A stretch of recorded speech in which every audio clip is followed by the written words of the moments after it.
man. We ain't about to panic. Ain't no need to be nervous. It's a fight. It's a 7-point ball game, and we get the ball first. It's a fight. Go out there and fight.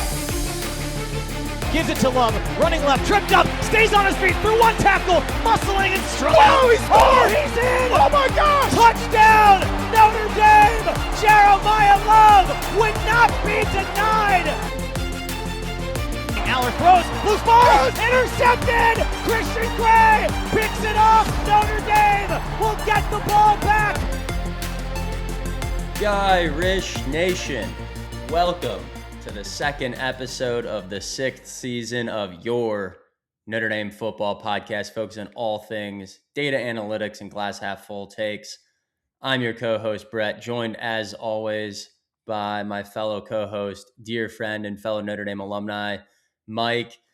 Mike, we have a big announcement to make. Every year on Irish Talk, we have tried to have a new experience for our listeners. Last year we added YouTube, or 2 years ago we added YouTube videos. Last year we actually made the production look remotely good. Every year we try to build the show, and we're really, really excited to unveil the latest feature for fan engagement with Irish Talk. What do we have in store for our listeners?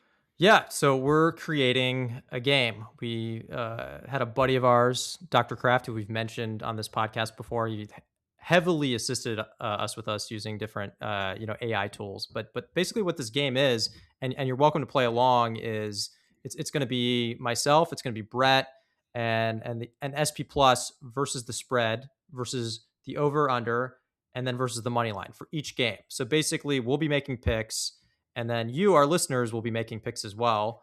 And you'll be scored based on how many you get right. The way it breaks down in terms of the score you get for each correct pick is, if you get the spread right, that's worth 3 points. We think that's the most difficult. That's the most telling pick, and rightfully should generate the most amount of points. Second, getting the over under, that'll generate 2 points, and then getting the money line is worth 1 point. In terms of what the prize is, and I need to call out here that this is a free game. So it's free to participate. You don't have to put any money in. But the prizes are: first place is going to be $100, second place $50, and then third place $25. We have, and I think on the regulatory environment, they will be gift cards to the Notre Dame Pro Shop. Yes, so not cash prizes, but will be gifts to the Notre Dame Pro Shop. We've researched the laws behind this. Lawyers. Yeah, and by that we mean we've done some research on various websites and AI agents. So, but we think we have our bases covered. And look, we have a website. We're gonna, if you're watching us on YouTube, we're gonna post screenshots and we'll post what the link is to the website. But basically, you sign up on it and then you make your picks there. And you can track your progress and everyone else's progress on this website. So yeah, we think this is going to be a lot of fun. We can see who is actually, like, Brett and I make picks every game, and we haven't really tracked it. Although, like, occasionally, I think occasionally Brett and I will, have like little friendly competitions in this, but we have not actively tracked this before. I track it when I'm winning. Same.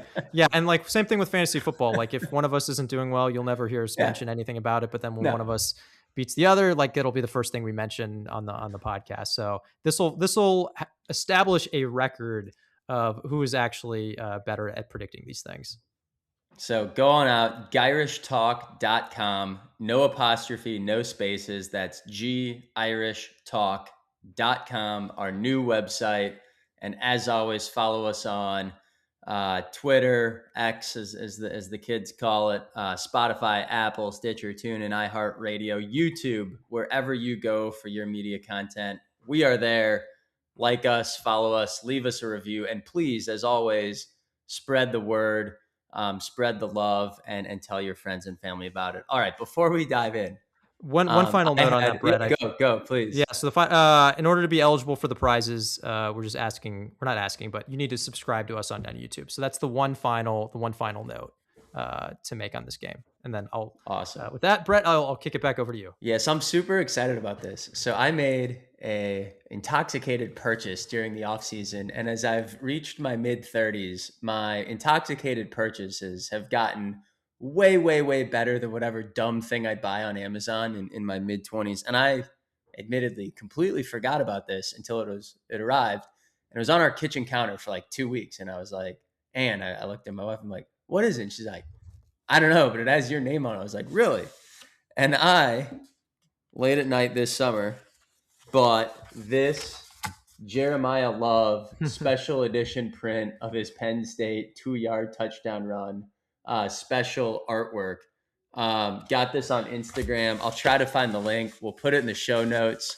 But in honor of Jeremiah Love, last night for the Arizona Cardinals, got his first NFL preseason snaps, played pretty well to the tune of almost 6 yards a carry. Thought that was a pretty fun one. Have not hung it up yet in the basement. Trying to figure out the perfect place, and still got to go get a frame. But apparently at some point in the middle of June, I was so ready for Notre Dame football that a couple weeks later, Jeremiah Love artwork showed up at the household. It's a fun surprise. I think that's way better than other stories I've heard. I have a buddy from banking who similar type of deal, had a little bit too much fun one evening, ended up going to a club with some unsavory characters. I'll just leave it at that. Dropped $600. This is a family show. This is a family show. I'm not giving it. I wasn't there. And I'm not giving details here. He went. So that's what he did. He spent $600, and then apparently when he got home, again, he's still feeling pretty good. He donated $600 to the Boys and Girls Club of Flint, Michigan. Didn't remember any of this, and then he checked his credit card statement like a week later and saw both. You've told me this story, and it gets better and better every time I hear it. Which I've also, just to be clear, have since confirmed this was before the Flint, Michigan water crisis. This had nothing to do with saving the kids from drinking water. This was just out of the kindness of his. And he's not from Michigan. He has no Flint, Michigan connection. Just the Boys and Girls Club of Flint, Michigan got. He's a nice donation. He was anticipating, I guess. I don't know, but yeah. So some of my friends might be able to figure out who this is, but I'm not going to give any more details. So Brett, I think that your purchase. Look, I think that it wasn't a donation to a Boys and Girls Club, but I think still something that's pretty exciting to have arrive at your door. Absolutely. Okay. That I'll give actually one more example of those stories, who's actually been on this show before. He's our NFL draft expert, our friend Alexi. About maybe more than a decade ago at this point, woke up on a Sunday morning quite hungover and had a 3-foot stuffed cheetah, like stuffed animal cheetah that we've since named Winston, show up at our doorstep. And ever since then, Winston's been a big football fan with our friend group. So again, that was my exciting moment in the offseason, getting ready here for football, thinking back to that Orange Bowl victory. Today, we are not here to talk about Jeremiah Love. We are not here to talk about the offense. This is our defensive preview show. And Mike, whenever we do these offense-defense previews, our last question is always like, what's the expectations? How good can this defense be? I want to flip this whole thing around because the expectations are sky high for this defense. We're going to ask a question later, like, what's the weakness? I don't know if I've ever been in this situation. Like, it is really, really hard to come up with like a rational weakness on this defense. And so let's start with just a provocative question. Will this be the best defense in the country?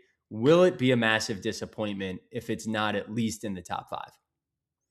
So your first question, it definitely could be.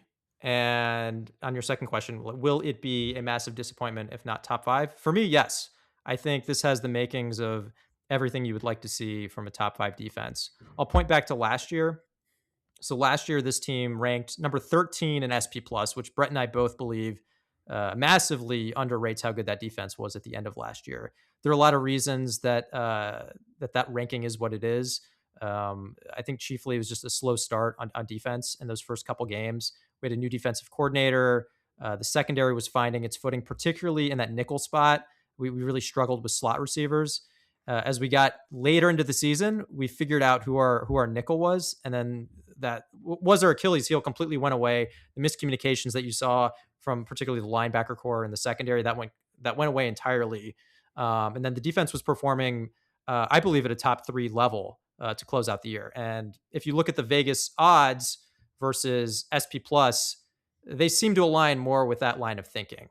right? I remember at our shows last year, we would point to what SP Plus suggested certain spreads should be, and what Vegas was actually giving, which was more favorable.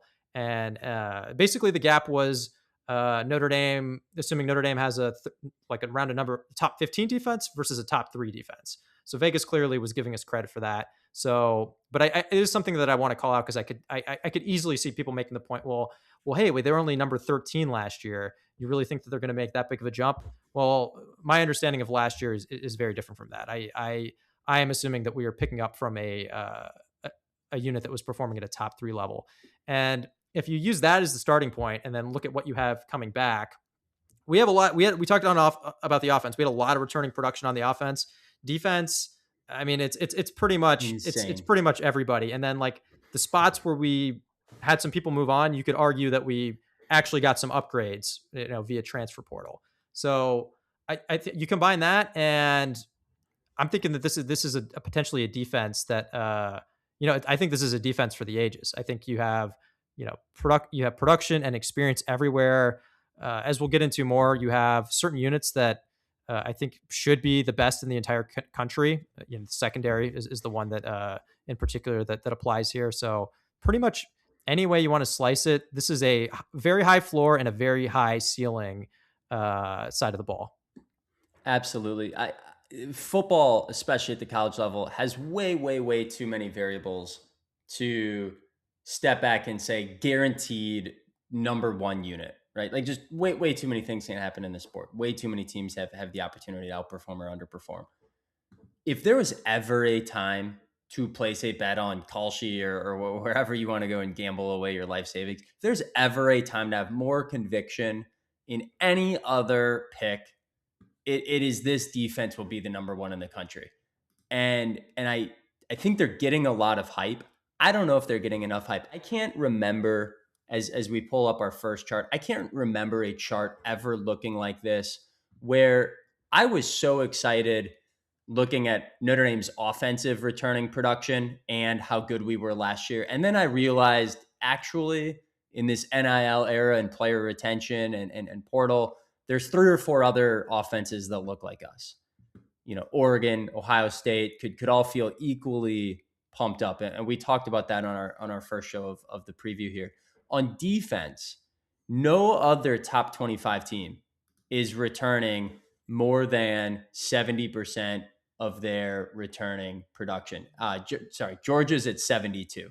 We're at 77. No one else is really even in that 70 zip code.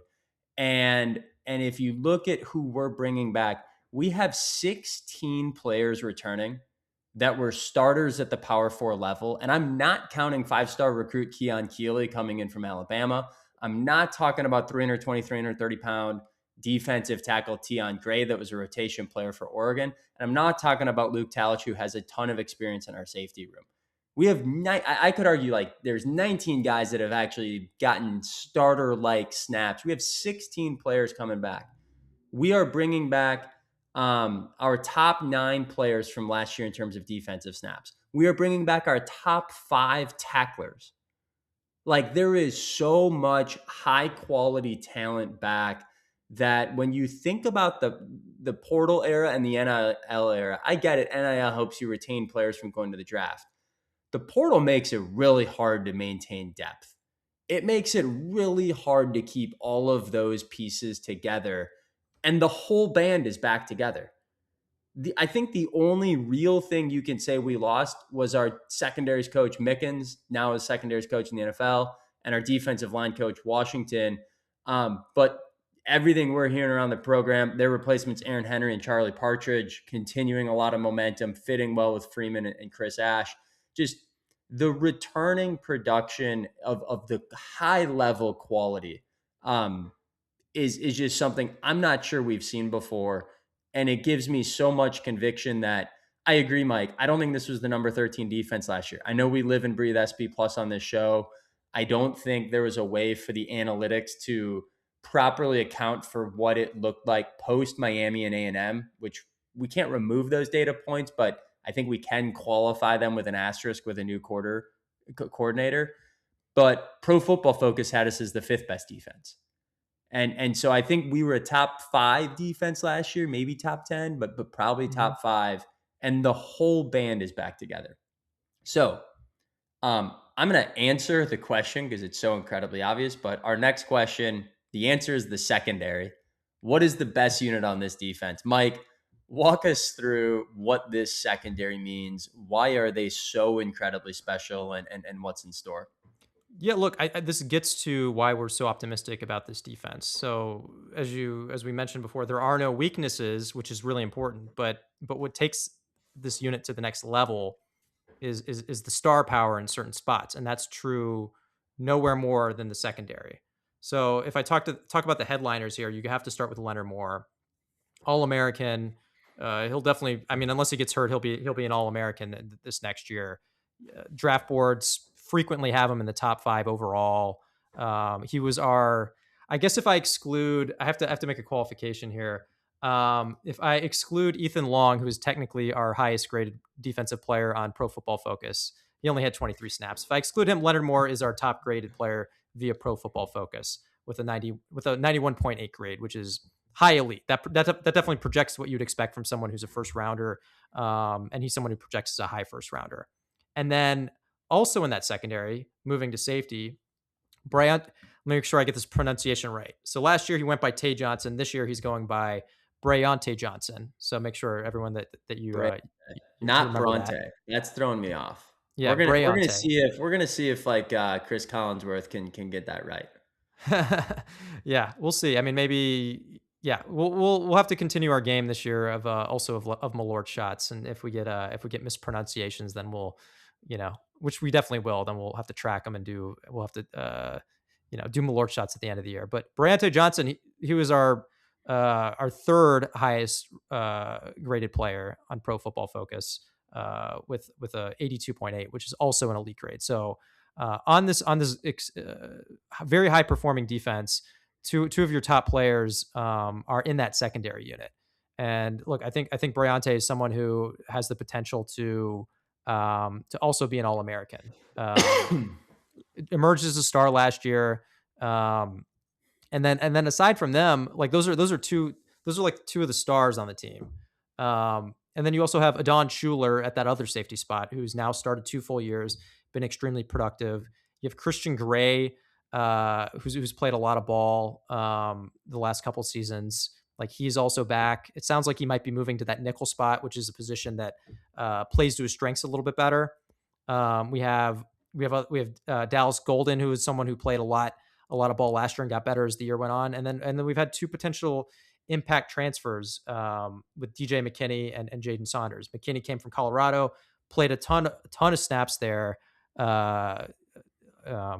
Played a ton of snaps there the last couple of years. He was a little banged up last year, but the year before that, pretty much played every game and was one of their best players. And then Sanders was someone who actually he has quite a few years of eligibility left, and played really well in his first year at Michigan. So that was a big get for us. I expect this secondary unit to have a ton of top end high end talent, as I mentioned, and play to that. And then aside from that, I think this is a room that has more depth than we've had at different times in the past. One that should be able to rotate some guys in and out. Hopefully doesn't wear down at the end of the game. Won't allow teams to. I remember there have been moments in the past where teams like USC, who are not playing this year, would try to wear out certain corners by just running a ton of deep routes over and over again. It feels like this is a unit that should have enough depth and enough of a rotation to hopefully be able to prevent that. It's always fascinating to me. The secondary is up there with offensive line, where I just don't quite follow Pro Football Focus grades. Christian Gray was graded out by Pro Football Focus as a 53. To be clear, he was targeted 60 times and gave up a 48% completion rate. Like, that's pretty darn elite coverage if you're only giving up 48% completion rates when you're targeted. And not to mention, 29 catches starting opposite Leonard Moore when they're never, ever going to target Leonard Moore. Like, Leonard Moore barely gets targeted. And so everyone's focused on trying to pick apart Christian Gray, and he only gives up about 2.5 catches a game. Like, he gave up 450 yards, being our most targeted person in the secondary last year. That's like very elite. And so I view that as a guy that's now getting beat out for that perimeter spot, moves to the nickel, gives me so much confidence. McKinney, who sounds like he's probably locking down that corner spot opposite Leonard Moore, just have to feel very, very good about it. And one other name I think worth calling out is Joey O'Brien, incoming true freshman. He might be the next great Notre Dame player in the secondary. 5-star recruit, very highly touted.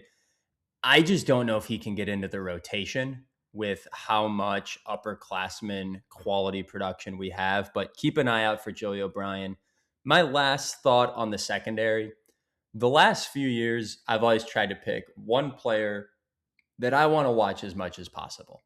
Like, I just want to soak in and appreciate how phenomenal that individual is to grace our presence for 12 games in the regular season, wearing the blue and gold and the shiny helmet. And prior years, that's been Kyle Hamilton, Ben Morrison, Jeremiah Love. This year, that is Leonard Moore. Like, I am just going to keep watching Leonard Moore over and over again, even if it's a run play, even if it's a pass to the other side of the ball. I'm just going to sit and watch Leonard Moore and appreciate what he means to this program. What an absolute treasure. I know he'll be in the NFL. I know we only have one more year left, but every single snap that guy is on the field is something you just don't get to see in college football. Like, other fans, other teams, they don't get Leonard Moore. We do. And I want to appreciate every single time he's on the field. He is just the most enjoyable cornerback I can ever imagine. Like, I thought that about Ben Morrison, and like Leonard Moore is just at a whole nother level. I know you let off with it. I just can't emphasize enough. Yeah. Like, top 5 draft pick, All-American, just absolute special talent. Not even particularly highly touted, which is remarkable, because I think that is like, lately we have been recruiting like very well in the secondary, but Mickens, who we still need to give a lot of credit for this. I mean, he really built this up. He was doing this a lot of times, not necessarily with guys who were 5 stars. Some of them were highly touted guys, but not all of them. It's interesting because more, like I said, not highly touted, but like it was immediately apparent that he was going to be great, which makes you wonder like how something like that could be missed, because there was no ramp up. It was just like he was like fantastic from the get-go. He's really the counterpart of Jeremiah Smith. What Jeremiah Smith is for receivers, that's what Leonard Moore is for corners. Maybe if things go well this year, it's very possible we could see another matchup between those two guys, which would be, I'm sure that would be, if you're an NFL scout, that would be top of the list of things that you'd be looking to evaluate. Brett, I have a couple more comments that I want to make in the secondary before we move on. One on Christian Gray. So totally agree with everything you said. My view on him was always been generally a very good corner. Where he gets exposed sometimes is with like excellent receivers, right? Like the vast majority of receivers in college football, he does pretty well against, but it's like a Jeremiah Smith, but who's going to do well against Jeremiah Smith except for Leonard Moore? But it's guys that like are particularly adept at those deep routes. That's a lot of times where Christian Gray can be gotten. And you see that in his, like you mentioned, his completion percentage that he allows is pretty low, but where you see this weakness of his, you see it pop up in his yards per reception. So Christian Gray, 15.6 yards per reception, whereas someone like Leonard Moore, 7.7.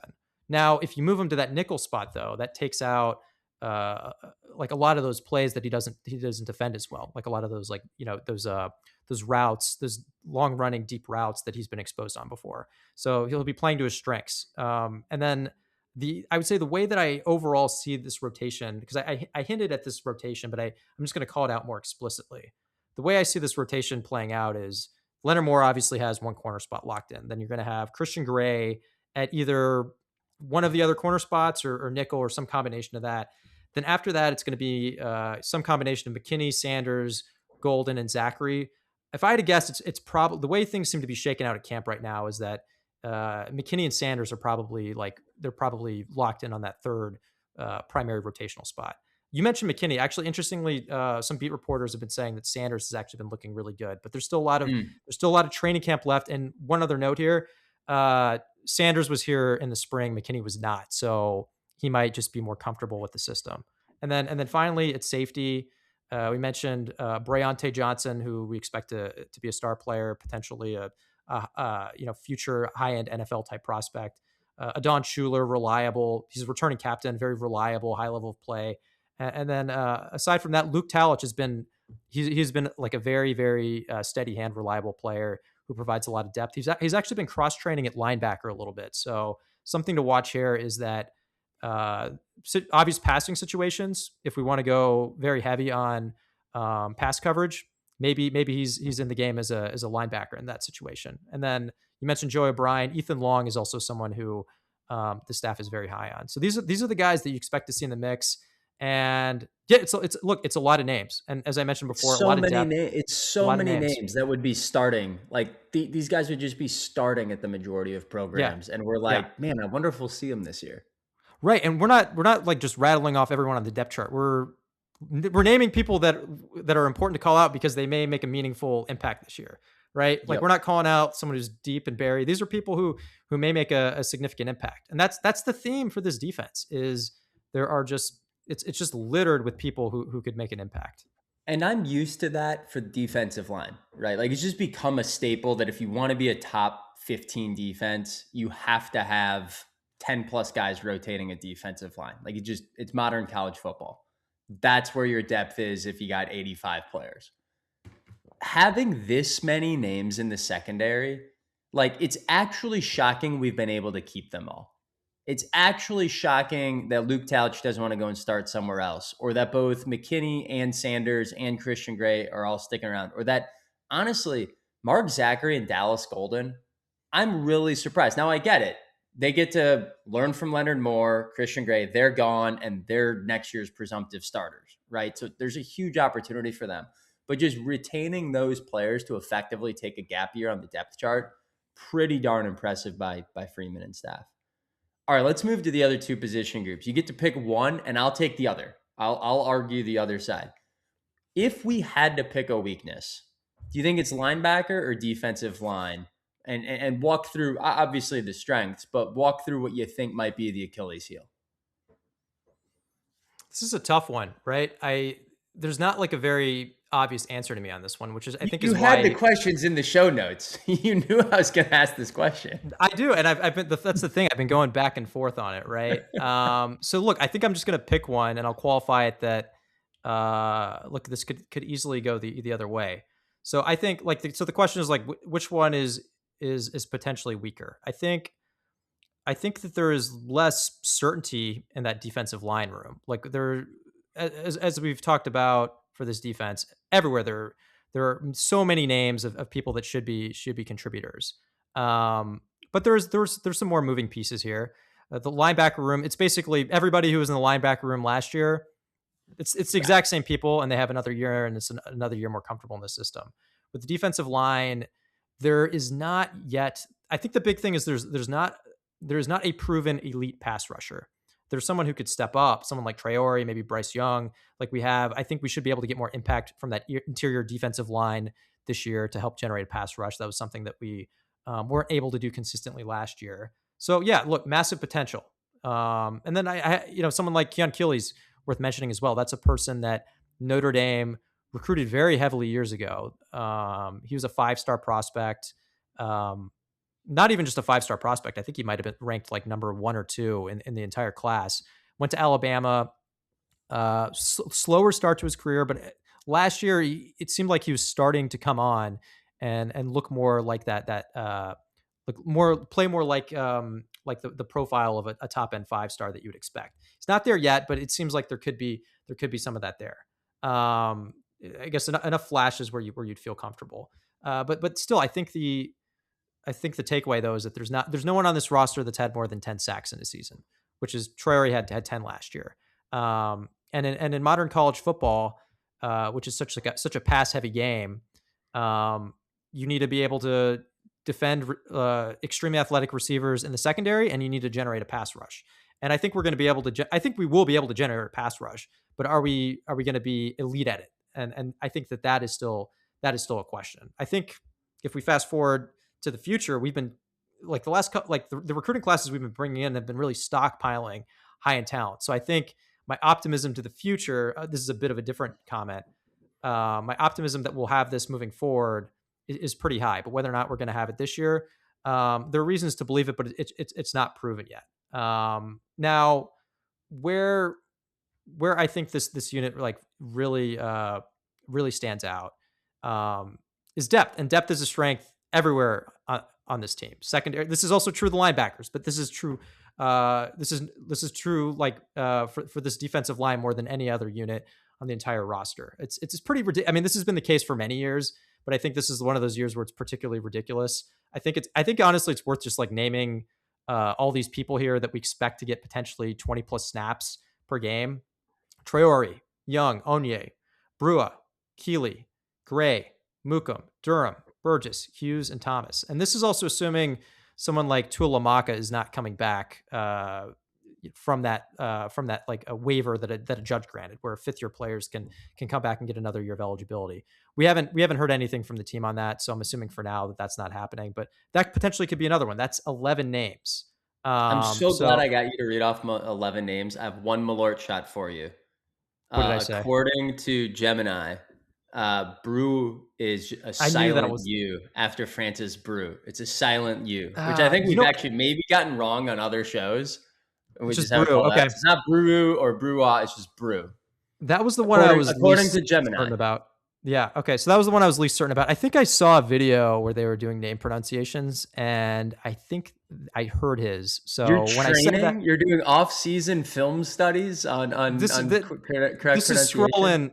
This is scrolling on X. Scrolling on it. Okay. I don't know that I would call this prep. This is just like, this is if anything, Brett, this is just adding to brain rot. So I think you're giving it more credit than what it is. But look, that is a very deep team, and our top. I mentioned that we don't have an elite pass rusher, but we know that we have good pass rushers. Young and Traore were they were effective, right? They were in terms of like pass rushing capability from last year. Those are the two players that had the most pressures, and I think they had the most sacks. Bowen was number 2, but in terms of pressures, Young and Traore, those are our top 2 guys in terms of getting to the quarterback. So at a minimum, you have good pass rushers, just maybe not elite, but the depth is phenomenal and should be able to wear down opposing offensive lines as you get deep into games. It's also interesting on the sack total that Pro Football Focus grade counts 10 sacks for Traore. A lot of other sites I see is actually at 6.5. And I think he gets like a lot of credit. Like when there's like the half sack, Pro Football Focus counts it as a full sack. Depending on the source, there's a lot of others that have a more like 6.5. That's again, like solid. Yeah. It's like, top 50, 60 in the country, but I wouldn't necessarily say it's elite. Right. And so I'm right there with you in terms of more pieces are new. Brew, Gray, Keeley, there's just going to be newer pieces there. Even some of the rotation players, like Muckham, we wouldn't have necessarily seen before. Durham, Burgess, like those are going to be new contributors. But a lot of reason to believe for sure. What I really like about the defensive line and the secondary, I think Francis Brew is a potential All-American. He played more snaps at Pittsburgh last year than any other player on our defensive line. He was their best defensive player on a top 25 defense. Like all the reason to believe, and that's maybe giving a little too much credit to Pittsburgh, but on a pretty darn good defense, all the reason to believe he could be. Traore, again, if like definitely All-American potential. I wouldn't bet on it, but potential. Guys like Durham and Keon Keeley and Bryce Young, that there's 3 like 5-star or fringe 5-star talent there that if it all comes together, like there is elite talent on the defensive line in terms of potential.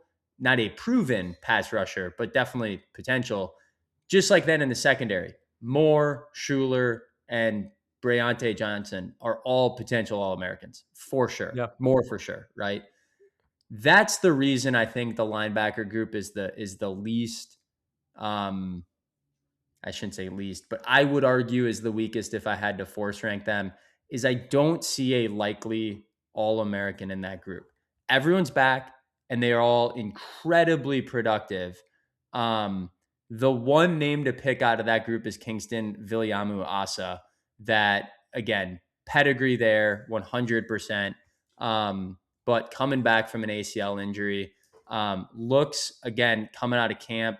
Everything about it right now looks like he's absolutely tracking towards being back stronger than ever. But that was late in the season, in the Syracuse game in late November. Pretty quick turnaround for an ACL tear. Wouldn't be surprised if they kind of ease him back into it. And so then a lot of that other kind of defensive production at linebacker is all the names we know. Osbury, Sneed, Bowen are all back at linebacker. All of the leading players there are back in that rotation. And, there's 5 guys in that group. I'll add Madden Ferramo to that list that I think would start for maybe all 5 of those guys. I think would be starters for maybe all then 2 or 3 other defenses. Like truly, other than like Georgia and Ohio State, I think all 5 of them would be starters. And that depth is phenomenal. The knockoff is that I think we have 5 really, really good linebackers. I don't see a like first round draft pick outside of Kingston Viliamu-Asa or maybe Farah. See, that's maybe my Malort shot. But Madden Ferramo. Yeah. Madden Ferramo. We'll look that one up. I'll take my Malort shot. He definitely can be just an underclassman, and I don't think we'll be there this year. But you look at that group, I mean, Sneed, Osbury, Bone have been playing so much ball for Notre Dame here over 2-3 years. Playoff experience. Just think it's highly likely this is it. Like, again, top 5, top 10 linebacker group. The knock on him is, unlike the other position groups on defense, I just don't think I see an All-American as likely as I do with the others, with the caveat being KVA. Yeah. All right. I mean, look, this is a tough exercise. Even when I was just going through the defensive line, I started with the position that I thought it would be weaker than linebacker, and I gave my initial reasons. But then when I started getting into like the depth, I mean, it's just like there's still a lot of reasons to, it's important to note that both of these should, like, there's a lot of expectation for them to be extremely highly performing units, right? So we're kind of splitting hairs here, and then like with the defensive line, one of the things I talked about in addition to like the lack of a proven elite pass rusher was just that there are more pieces that moved around. Well, some of these pieces that have come in, it may actually be a positive because some of these pieces that came in, you mentioned one, Brew, like, well, maybe not necessarily like a All-American, although, we'll see. Like he was, as you mentioned, Brett, he was very productive for Pitt. I'm looking at some stats for here. He had 20 quarterback pressures as a huge defensive tackle. That would only 5 Notre Dame players had more. 18 stops, which is a metric on Pro Football Focus, which is exactly what it sounds like. It's like when you basically shut down a play through an effort of your own. Only former players on Notre Dame had more than that. And then one other thing I like to call out is he was also on the college football, the Athletics college football freaks list. They have him listed as number 25. And basically the reason he's on there is just because he's insanely strong. He can squat. Let's see. What are these numbers here? He is now benching 500 pounds, which is crazy. And like, I think all his weightlifting testing numbers are kind of in that vicinity. So this is a guy who's just like a mammoth in there, just like an absolute mammoth in the middle of the defensive line. So there's turnover there, but this is a guy who could be an upgrade versus what we had last year. And then on top of that, we also have someone like Tion Gray, who, worked his way up to playing a meaningful number of snaps for Oregon last year in the playoff. 21 snaps per playoff game. That's pretty significant. That's a very good team. And he's huge. He's 6'6", 336 pounds. So these are guys that I think could make a pretty big impact. But it's like the difference is like the linebacker core. There's just like there's not really any. There's no switching in and out of different players. It's just the same guys. So with this, it's like you just have the uncertainty that like, hey, maybe there's like some awkwardness as you're kind of shuffling some pieces around. Like you don't have any of that with the linebacker core. That's really the only difference that would kind of opt me to pick the linebacker group being better. It is interesting so I actually think if I got to go first, I would have said the defensive line is the weaker one. And the only reason is there are just more new names.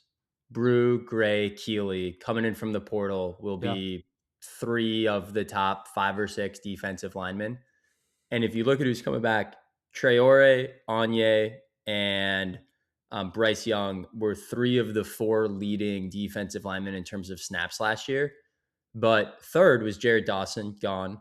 Mhm. Fifth was Donovan Heinisch. Interestingly, retired with a year of eligibility left, retired Yeah. from football. Feel like that got lost in the Pop Tart Bowl snafu news. Donovan Heinisch not taking his last year of eligibility. Jordan Botello, gone. Junior Tuilamaka, gone. Josh Burnham, gone. Gabriel Rubio, gone. Was hurt for a lot of last year. Yeah. That's 6 guys gone from that defensive line rotation where we had 10 guys rotating. 6 of them are gone. I'm very confident in a couple of the new guys coming up, like Thomas um, and Burgess, and then the 3 new transfers in. Like, I actually think that might be net addition, like net improvement. But unlike the secondary and linebackers, I think there will just be more new names that in and of itself can create some uncertainty in kind of how that group gels. But man, I agree. That's just a loaded defensive Yeah. line. Yeah, All and right, look, Mike. you could also make the case that it presents upside, right? So it's Yeah. yeah, it's again, it's like that, and that's like just the theme with this team. It's like any area that you want to like nitpick, there's easily a case to be made that that completely offsets it. So, next question, I could argue this one a lot of different directions. Who is a prior contributor that was a contributor, not a full time starter, that you think will now be a star? So assuming he's healthy, Kingston Villamuasa, like when he was healthy last year before he got hurt, like the games right before he got hurt, he was just flying around the field, making impact plays left and right, looking like he would have honestly probably been on pace to be an All-American if he maintained that over the course of an entire year. Um, so assuming that he's recovered from his injury, and it sounds like he's on track is the impression that I've been getting. But assuming that he's fully healthy, like he seems like the pretty obvious pick to me here. It's just like I feel like he was extremely disruptive before he went down last year. I agree. Man, I could take this in a lot of different directions. Bryce Young just feels like the name everyone says.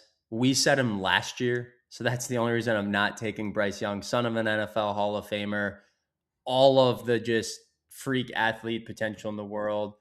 Um, I'm going to go a little deeper in the list. And I think a guy like Chris Burgess or Logan Thomas at the edge could really make a name for themselves. They're going to be in the rotation, they're going to get looks. And Traore and Young had all of the opportunity last year to go be like elite pass rushers and weren't. So I think that will be a more egalitarian rotation. And I'm going to take Chris Burgess. This is a little bit of a shot in the dark for sure, but high-end recruiting pedigree. Back as a sophomore, he was a top 100 recruit out of undergrad. Was 70th in his class according to 24/7 Composite. Big frame, 6'3", 265. I think he's that type of speed rusher that could really do some interesting things in the rotation for this team. So I'm going to go a little deeper in the depth chart, go with Chris Burgess Jr. I could make the same argument for Logan Thomas. I wouldn't be surprised if one of those 2 guys really pops for Notre Dame in their Yeah. sophomore year. Similarly, Logan Thomas, 4-star recruit, top 250 recruit. So maybe a slightly better pedigree for Chris Burgess. And so I'll give him the edge on the blue chip Yeah. pedigree. Yeah, well, look, I like that you brought up Bryce Young just before you going into your actual pick, because that has been like one of the more popular names as a maybe rising star is a better way to put it. Yeah, Um, 5-star recruit out of high school. Like now he's yeah, a junior. Like just was supposed to be that rising star last year and play. And by the way, everyone kind of knocked him for not having a great year last year. He was second on the defensive line in snaps. Like he was a yeah, huge contributor on a top 15 defense. just maybe didn't see it in all the sack totals, but like that doesn't mean he wasn't doing a ton of really great things. He was second on the team in pressures Yep. generated. So I'm not discounting him just because the sacks maybe weren't there. Like, generated a lot of pressure, a lot of havoc. I think he could have a great year for this defense for sure. Yeah. I'm just thinking ahead. Who's the next Bryce Young? Yeah. Look, and he graded out good. Like, he graded out very well. Like, not great, but very well. And look, I think if you want to make the case, I guess I'll make the case for why you could see him be potentially a star this next year. And it really comes down to, at least like what I've been hearing, and this is where you kind of get into the narrative of the offseason, is just, again, further physical transformation. So Bryce is like his teammate on the defensive line, Francis Brew. He's also on the freaks list. He clocks in at number 51. But like in the offseason, like I think like a narrative with him is that he has refined his body to be more optimal for the style of play, and to be more effective in his role. So he's down 10 pounds. He increased his broad jump pretty significantly. And then he improved his vertical. It's 35 inches, which is pretty crazy for someone of his size. That's like the type of vertical that you hear from, frankly, NBA players a lot of times. And then he's done all that without sacrificing any of his lifting numbers. There have been a lot of clips in training camp showing that he's a lot faster. So, Brett, you mentioned he generated a lot of pressure, but he didn't generate that many sacks. Pro Football Focus only has him getting 3. And then, as you helpfully called out earlier, these Pro Football Focus stats may also be a bit inflated. So, like if you were to look at another site, which I haven't done, it's possible that number could be a little bit lower. So, if you're buying into him, you're buying into this physical transformation, and that he's going to be able to start generating more pressures and then converting more of them into sacks, which is possible. So, look, if he's able to do that, maybe we, like I said, we don't have an elite pass rusher, but that probably gets us a little bit closer to what we want to. To that key aspect of the defense that we'd like to see. So, I'm going back to Madden last name. I'm now seeing conflicting pronunciations of either Faraimo or Faramo. So as of right now, I think either is acceptable, but it is not Faraimo or whatever I said, but Faraimo or Farimo on Madden. Okay, I think I said Faramo, which is not. It's closer, but not exactly correct either. Also, still not right. So okay, we're getting the rust out. It's the off season. We're getting the rust out. That brings me to our next question. Is there a first-time contributor that we should be aware of? I just said my answer. Madden Faramo or Faraimo. Everyone describes him as like Kingston Viliamu Asa 2.0. Equally high-end pedigree, Southern California kid, top 100 recruit, like near identical build at 6'2", 235. And, when he got on the field last year in, limited playing time for sure, but definitely flashed, again, not a ton of snaps, but played in 8 games and just flashes a ton of athleticism. I just think he's that next guy that can be a really, really big time linebacker, could be a top 2-3 round pick for an NFL draft in the future. So I'm going with Faraimo. I also somewhat took my other one already with kind of the next rising contributor. I think Chris Burgess or Logan Thomas both could kind of be viewed as big first-time contributors. Played some limited rotation last year, but towards the back end of the defensive line rotation. Those are the 3 guys I'm going with. Who for you do you think is a new name that we should be talking about, Mike? Yeah, look, I'm gonna pick a freshman. He was an early enrollee, but this is the exact type of prospect that we have not gotten in the past and that we are now getting. So when I was talking earlier in the show about how we don't have a proven elite pass rusher, but my optimism over the coming years is high because we've been stockpiling the type of guys who hit that. Well, the guy I'm going to mention is an example of that, and that's Rodney Dunham. So Rodney, if I'm looking at the 24/7 composite, he's 5-star, number 7 nationally. Just checks every box of a future elite pass rusher that you want to see. So understand he's a freshman, but I think early reviews of him have been very positive. If he's someone who is able to utilize that pass rushing ability in a way that no one else is, he's probably able to force his way onto the field, right? I think it's just like that skill set is so is so disruptive and so unique that even if there are gaps in his knowledge, gaps in the playbook, there should be like spots for him if he's just able to get after the quarterback. So someone to keep an eye on. I wouldn't expect him, because this is such a deep rotation, I wouldn't expect him to be, getting 30 snaps a game or anything like that. But if it's a very obvious passing down, and he's we're comfortable with him like not making a catastrophic mistake, I think he knows enough of the playbook. I think there's a possibility that you see him out there. 5th all-time highest recruit in Notre Dame history, as long as recruiting rankings have been around, going back to the mid-2000s. The top 5 are Rodney Dunham at number 5, Sam Young, 10-year offensive lineman in the NFL, Manti Te'o, Heisman Trophy finalist, All-American, Jalen Smith, All-American trajectory, was absolutely crushing it towards the NFL until a cheap shot from the cheap Ohio State University in the Fiesta Bowl, and Jimmy Clausen. That's 4 guys with NFL careers. That's 3 All-Americans in that group, and Rodney Dunham's number 5 on the list. So all of the potential in the world. I think that's a great pick, Mike. I might switch mine to Rodney Dunham. That's a great pick. All right, Yeah. last question. Yeah, go Brett, ahead. I'll just say, I'll just like think of the type of role Aaron Lynch had in his first year. And that's like something that you could kind of see, maybe something like you could see something like that for Rodney Dunham. But Rodney projects better than Aaron Lynch, and Aaron Lynch's career was kind of up and down. I'm more ironically, optimistic. Aaron Lynch is number 6 on that list. So there you go. Yeah. Okay, last question. We've mentioned a lot of transfers today. Tion Gray, Francis Brew, Keon Keeley on the defensive line, McKinney, Sanders in the secondary. Could mention Elijah Hughes in this bucket, transferred 2 years ago, but he was a contributor last year on Notre Dame's roster, so I'm going to exclude Elijah Hughes. Of those 5, if you look at our incoming defense, which transfer do you think has the best season for Marcus Freeman and Chris Ash?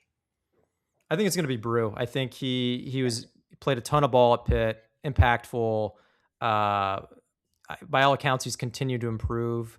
I think he should just be that force in the interior defensive line. Great run stopper, and then he has an ability to generate a pass rush too from the interior, which can be extremely impactful. So I think he's someone that, like, we have a deep rotation on the defensive line, but he's someone who I think is going to get a ton of snaps, and I think he'll be a bulwark of that defensive line. Yeah, it's going to be whoever steps up between Jaden Sanders and McKinney. Yeah.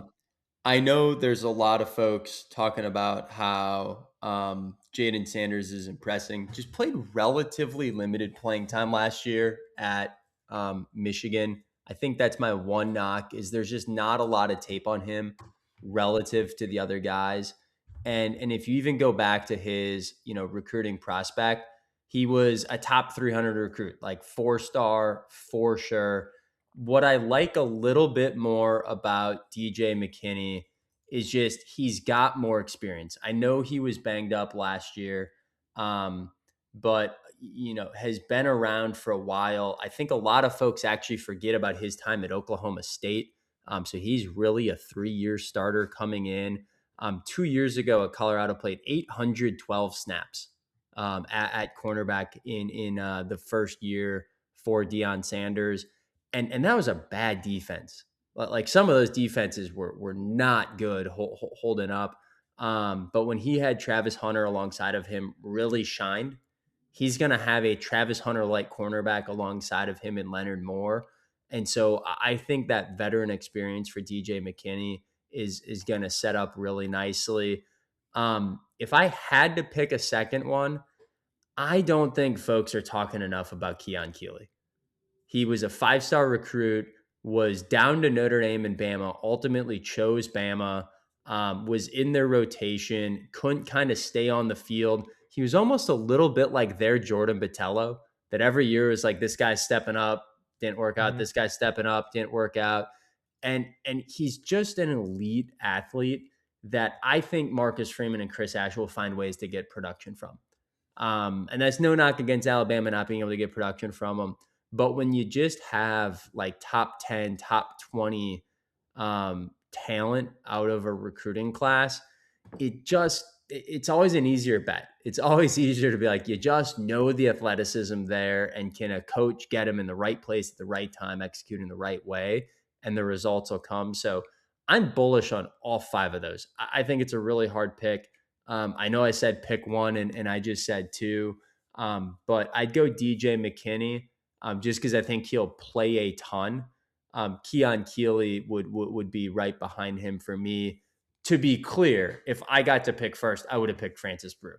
Like, he's just gonna be a starter. He's a proven high-end contributor. Everything you said, I absolutely echo the sentiment. Yeah, Keeley, he actually was committed to Notre Dame for an extended period of time, and then Yeah, decommitted. that's right. Yeah. So it was the same recruiting class where we thought that we were going to be getting Dante Moore. Like, Dante Moore was apparently like a silent commit, and I think it was in pretty short succession that we got a decommitment from from Keeley, and then we found out that Dante Moore was not going to be coming to Notre Dame, and then Yep. there was that Oklahoma commit, Peyton Bowen. Like, he also didn't go with Notre Dame, which Bowen and Moore ended up, like, both of them like phenomenal players. Yep. Keeley, he's still finding his footing. He flashed at times. I mentioned this earlier in the show. He's flashed at times at Alabama.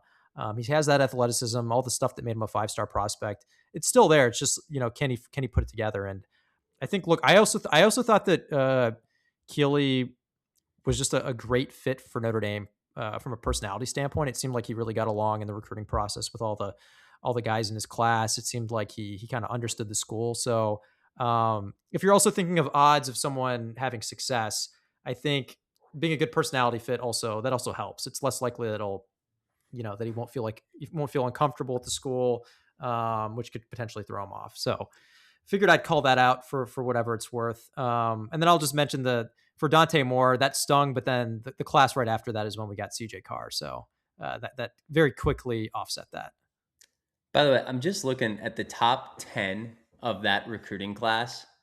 Arch Manning, Keon Keeley, who's number 2, Nico Yamalieva, Tennessee QB, since transferred all around, Zachariah Branch, big time wide receiver for USC and now Georgia. Dante Moore, you talked about. Caleb Downs, All-American safety. DJ Hicks, defensive lineman for A&M. Jackson Darnold, quarterback that's now bounced around a little bit but started at Oklahoma. Caden Proctor, big-time offensive tackle for Alabama. I think he might have even been an All-American, but he's been very legit for Alabama. Yep. And then Francis Mauigoa, the offensive tackle for Miami. There's a first-round draft pick. Those top 10, whoa. And Keon Keeley's honestly the only one on that list. Maybe I'd put DJ Hicks in there. I haven't heard his name a ton at A&M. He might be phenomenal. I just haven't heard it, just to be clear. But Keon Keeley doesn't look like the rest of those guys. I mean, a couple of them are now in the NFL. A couple of them are on preseason Heisman watch lists. Keon Keeley is that level of talent potential. We'll see if he can put it together in South Bend. If he could, really, really special prospect. Yeah. Look, and that top 10, that's just a reminder of how important recruiting at a high level is, because look, you can be elite with development. You can be elite in the transfer portal. And look, as we saw from IU, that can be a path to the national championship now.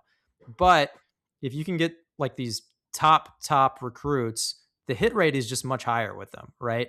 It's just much, much higher, and it helps establish like a much better baseline for your team. And that's an area where Notre Dame had not been excelling in. We've been getting good recruits, but not guys at that level. Now we're getting guys at that level. I mentioned Dunham.